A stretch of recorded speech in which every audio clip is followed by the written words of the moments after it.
See, I've always had a connection or a love, a yearning for a connection with nature.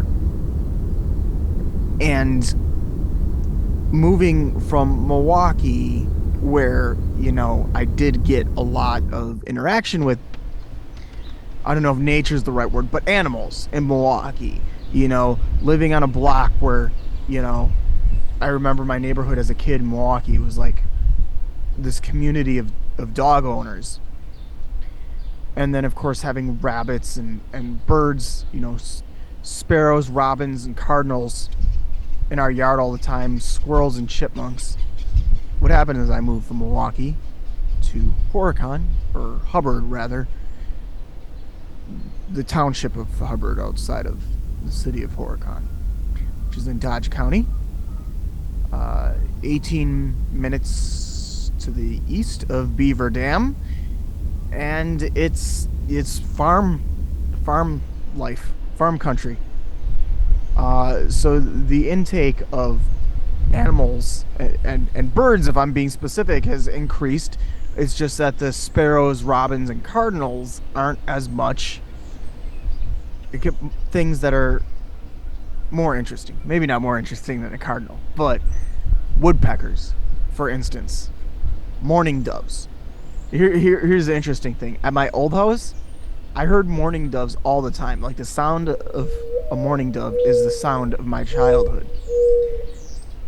But I never knew what they looked like until I moved to the country, which was 2.5 years ago. I'm 24 now, by the way.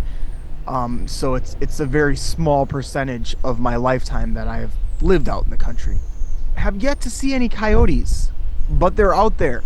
I can't tell you how many times I've heard them.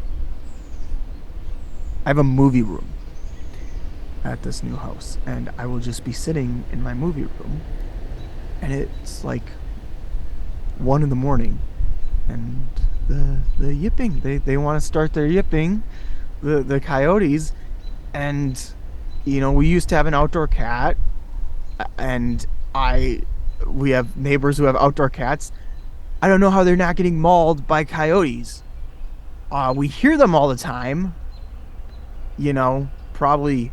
I mean, not all the time, like maybe once a month. But the thing is that I think they're doing that more often than I'm hearing. But it's like, I can hear, because what happens is, living in the country, it's a hi-fi soundscape. So the noises that would be muffled in the background, in the city, actually stand out in the country because there aren't so many noises, right? Because the city is a lo-fi soundscape, so you don't hear things like that as much. So that's why I'm able to hear the coyotes yipping and howling through the window, and then of course when I hear them, then I open up the window and can hear them even better then. But I'm just surprised with how many times I've heard them, and I can kind of pinpoint where they're coming from across the street in the neighbor's field. I can't believe I've never seen them and never gotten any on the trail cam. Gotten foxes. Oh, look, there's one now.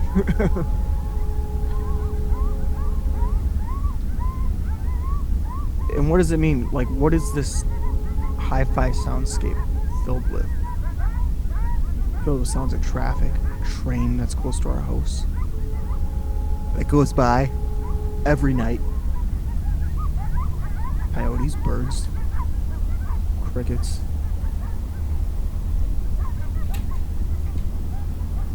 Interesting to think how that was all there like that before we moved in. It still is now. Like, you don't have as big of an impact out in the country as you do in the city. Like in the city, everyone comes together and adds something, good or bad. But out in the country, it's just the country. It's not made up of a community.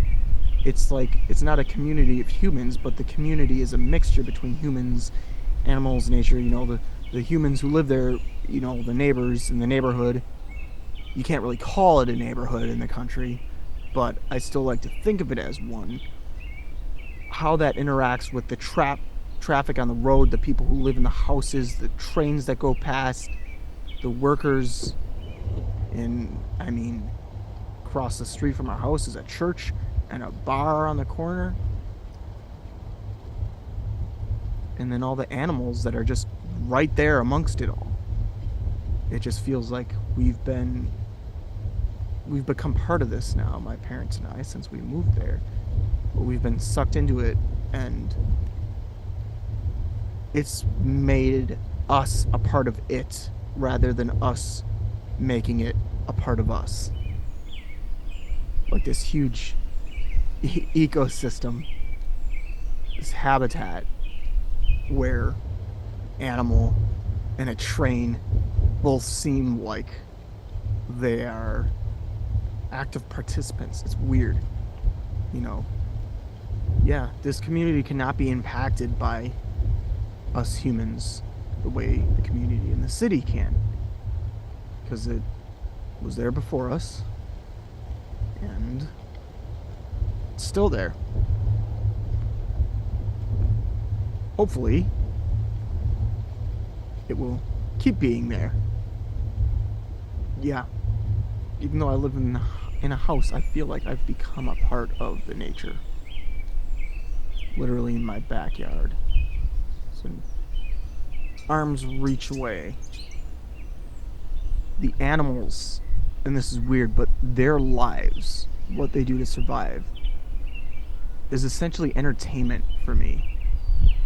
You know, of course, my life is serious, but their lives, like the things they do, flying, trotting around, howling, picking at leaves, eating corn off the ground.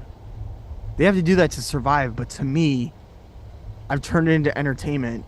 You know, it's like watching an episode of a TV show every week. Like, oh, it's Tuesday again. Is so and so gonna die? It's like, no. It's like, hey, it's 1 a.m. again. Is such and such deer gonna come out and eat this corn? No, I'm kidding. That's getting way too specific.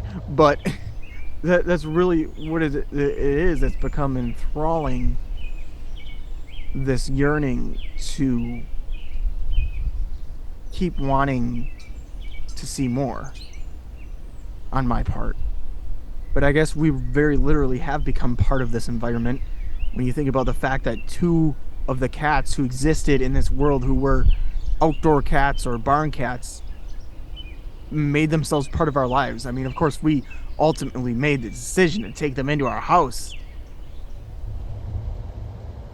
but we wouldn't have been placed with that decision before us if we hadn't been sucked into this world and this lifestyle of, hey, what are you going to do here? Are you going to embrace these animals?